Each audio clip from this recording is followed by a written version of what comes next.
Hello, everybody. Welcome back to Conversations Worth Having with Kai and Tara, Tara and Kai.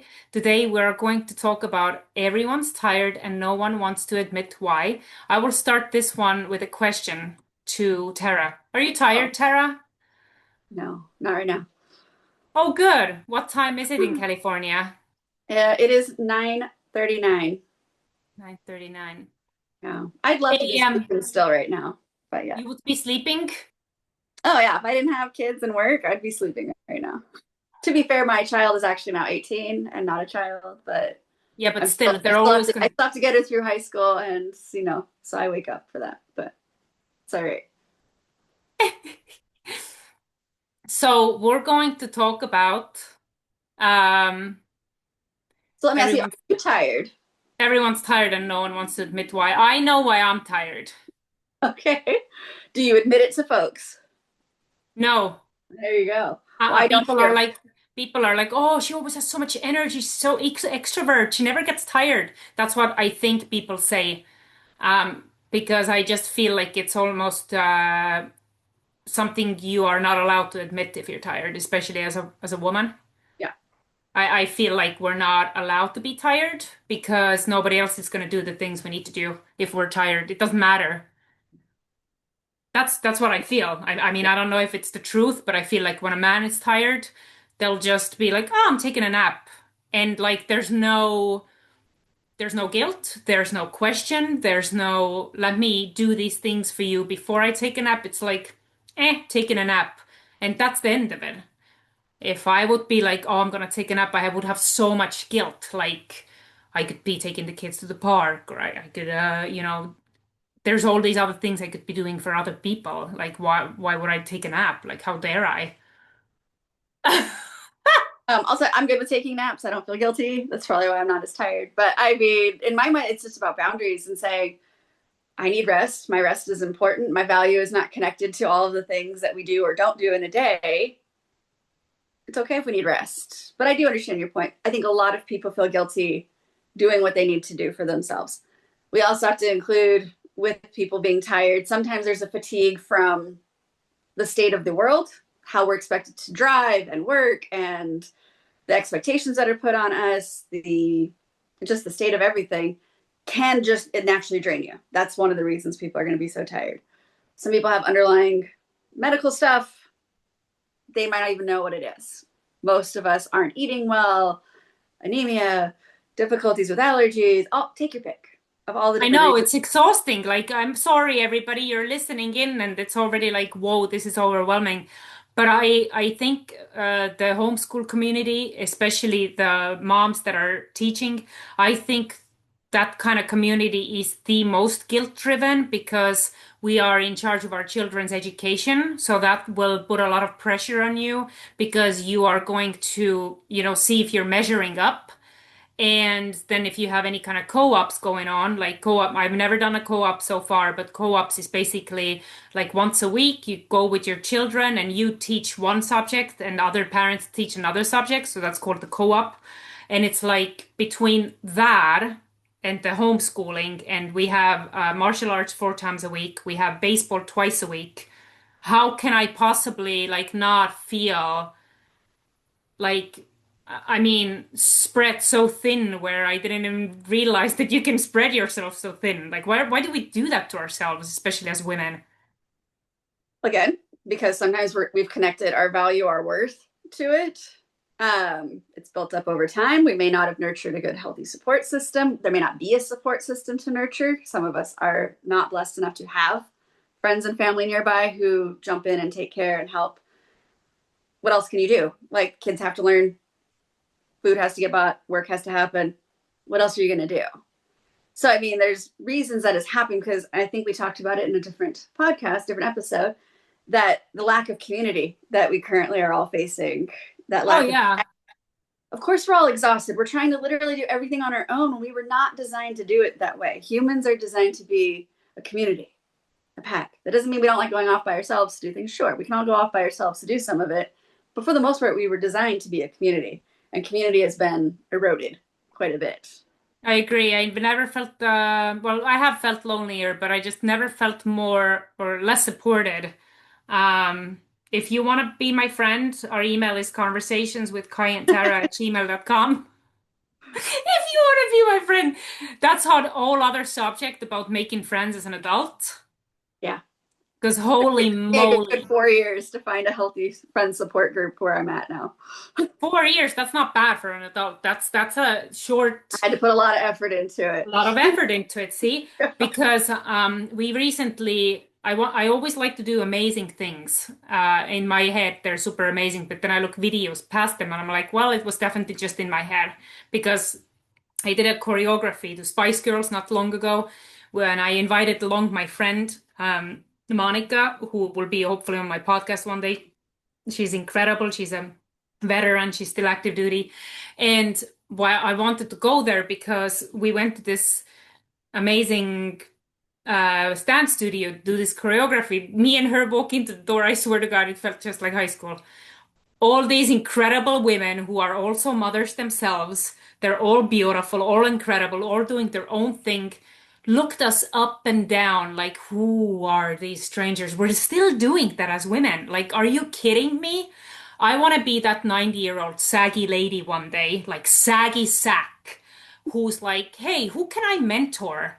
Who can I mentor who reminds me of myself when I was 20 or 30 or 40? Instead of being angry or envious, like I can't believe that we're Or still doing suspicious. that. I mean, a lot of us have gotten burned in relationships, and I mean that friend relationships, romantic relationships. We've gotten burned. We I put out know. so much, didn't get anything back. It hurt. It cost us so much. That's also sometimes why people are reluctant to let folks in.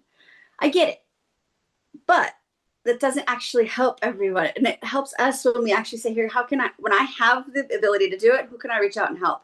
Sometimes, though, we're reaching out to help when we don't have anything to give. That's me. And so And we're not giving not only not more than only you can do I afford to do. no, I do that all the time, and then I'm hoping for love back, but that love never comes. Right. Or it does come, but it's texted back as like a period dot. Hey, I have a thing. Dot. There's no awareness like, oh, she's probably texting because she wishes to be texted to, or she's probably reaching out because she probably has something to say, or she's probably texting about the fact that it's Mental Health Awareness Month, all of May. Why she's texting this amazing little trick to check in on people, especially like I would say always, not all the time, every day. But people are, and then they just put like a love emoji on the text message back. And that to me feels so unloving. You know what I'm saying? Because everything is always, in my opinion, in this life is a little bit of a test. It's the test of your character. It's a test Okay. of like, are you gonna take 2 minutes to just check in on that person who you've known, let's say, for 10 years and they're randomly, you know, texting to check in on you? Like, are you gonna Okay.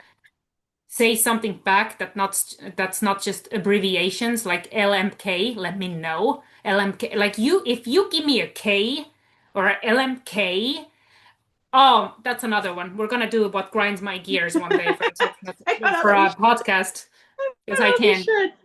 I can't LMK or like, oh, did you But I catch also that? I think we have to be mindful of the idea of why are we choosing to have this relationship? What is my motivation for helping in this situation? If I'm helping this person simply because I think I can get something back from it, we probably shouldn't be doing it.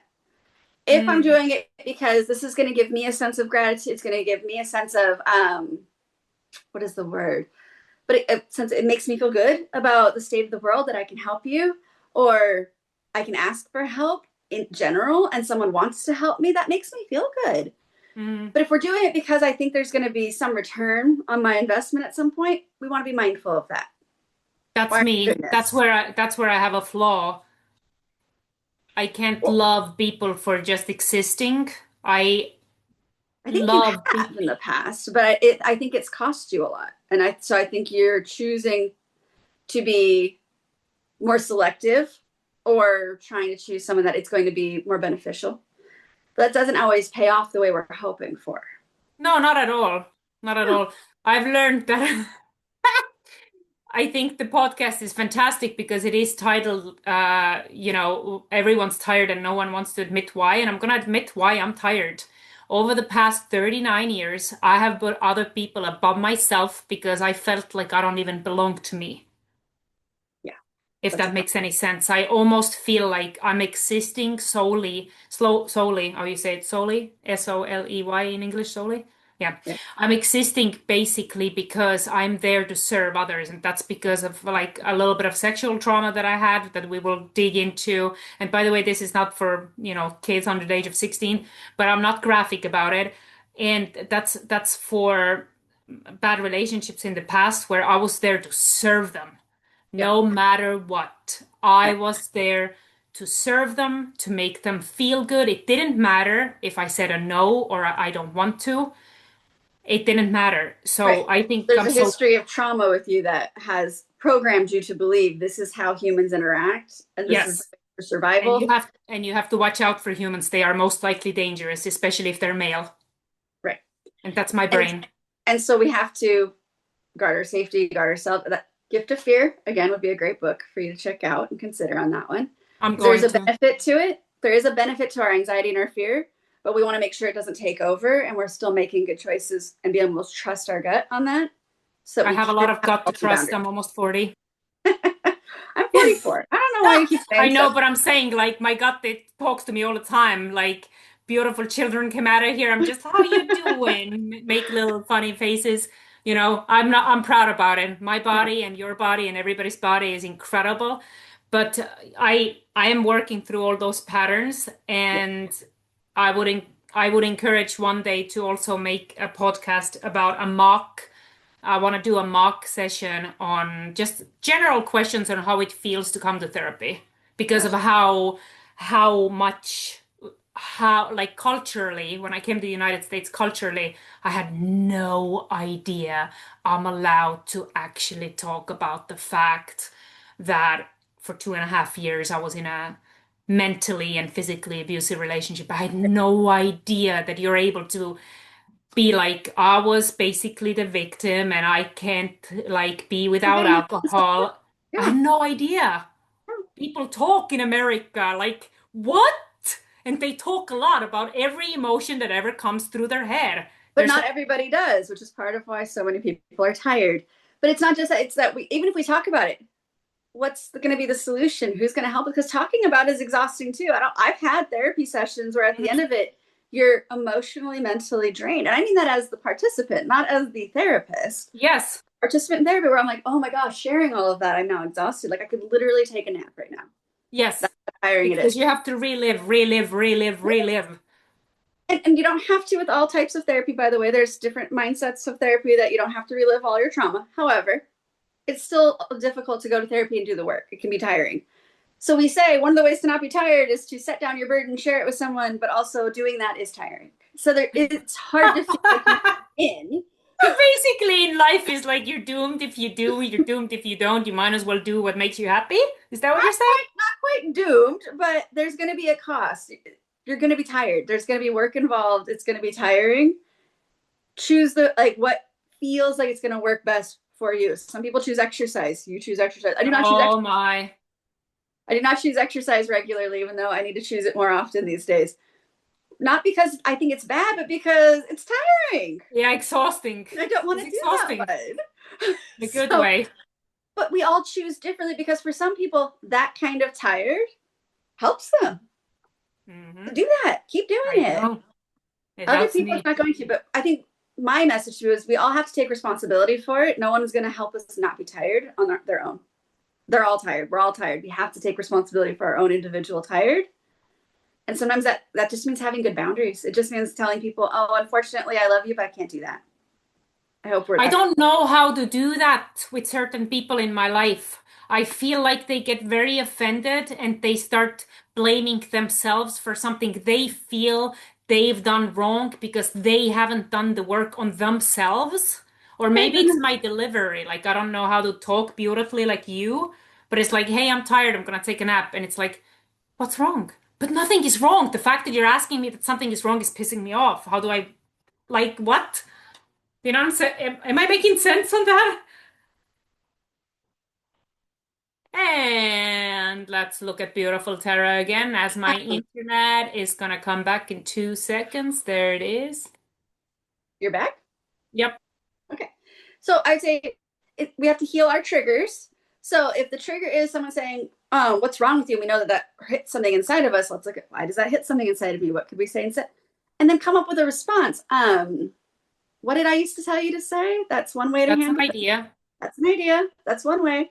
But if I'm telling somebody I'm tired, I'm gonna lay down, and they're like, "What's wrong?" I can't be like, "That's an idea." No, wait, you can say, "I appreciate your care and concern. Nothing major's wrong, nothing that a quick nap won't fix. But thank you for your care and Ooh. concern. Nothing's wrong that a nap won't fix, but thank you for your concern." And we move on That's because money. That's yeah, money. That's money in the bank, and that's free. Nothing that a nap can't fix. but Yes. thank you for your concern. I'm going to go take my nap now. And then how do you just walk away? You just like you do your What thing. else is there to talk about? Wow. I said the most respectful thing. I really want to talk about this one. I know. I'm happy to do that after my nap. Love you, and I'm going to walk away now. I'm done with my portion of this conversation. I can do that respectfully. Do you see how surprised I am? Yes, I do. I thought that you had to like stay in whenever they're done with their side of the conversation. Oh, they're having a conversation I didn't invite myself to. They invited me to it, and I'm politely Elsie, declining. I'll be right there, baby. 5 more minutes. Mommy's finishing her podcast. Hashtag See, homeschooler. Hashtag. see, saying something like that. That doesn't mean that he's gonna stop knocking for the next 5 minutes, but sure. Yeah, it's all right. How many minutes have we done on this podcast on We're at why 17. 17? Let's talk about burnout real quick because burnout used to be about jobs, but now it's really about life. And I can personally say that I'm burned out from all these things: parenting, caring Yep, for an aging parent, trying to stay financially stable, keeping relationships together, huge one, and just existing in a world that feels so uncertain. yep, That's all me. yep. And most of what you just said, most people in the world are also experiencing right now. Maybe they're not taking care of an aging parent just yet. Maybe they don't have their own kids, but most of us are dealing with a lot of those things in some way, shape, or form. So, of course, we're exhausted. Of course, we're burning out. Currently, at least in the United States, we worship being busy. We think it gives us our worth. We think it gives us our value because we worship capitalism, all that fun stuff. Mhm. And so, of course, we're exhausted because everything about that system says you owe me your life and you're Mhm. not going to get much back in return. We don't 1000%. reward rest. We don't reward resetting. You're So, of course, useless if you're useless if you're resetting or resting. You're not making money. So how and can so you? until we start saying, "I'm okay not doing that to whatever level that you're allowed to do that," we're all going to feel a little burned out, How unfortunately. amazing is Tara, everybody? Please connect with her if you're looking for a mentor. She's now my mentor because I'm not in California anymore. But if you want to connect with Tara and do you hear her words, like how incredible she is? You're Like very, I am at an awe because I feel like my nervous system went from like, holy crap, I'm dying to I literally don't have stomach pain. And we're going to talk about hypochondria in another podcast and how, again, that comes to control, right? Because you're thinking anyway, that's another one. So, um, Tara, do you have any last words you want to leave the listener with before our incredible kid is going to open that door? I can feel it coming. It's going to happen. I can feel it. I see it moving. I see it. They did I good. would say we have to learn to connect our value to things outside of our productivity and how much money we have or how much stuff we have or how busy we are. We have to find another thing to connect our value to. And that is going to be what kind of helps us feel like we don't need to burn out or burn the candle at both ends, give up ourselves, but also just learn to listen to your body and be really comfortable with other people can feel how they want to feel. I have to take care of me. No one else is going to do it. No one else can nap for me. I That's a have. shame. I wish I could call up a friend and be like, hey, do you mind taking a nap for me real quick? I just have to homeschool these I kids real like quick. my naps. I'm not going to outsource them ever. I don't blame you. Thank you, Tara, for being here. Thank you, everybody, for listening. And this is Conversations Worth Having with Kai and Tara. Do you see we're getting our flow on? So we appreciate you. And you are loved. Take a nap. And goodbye. We'll talk to you next time.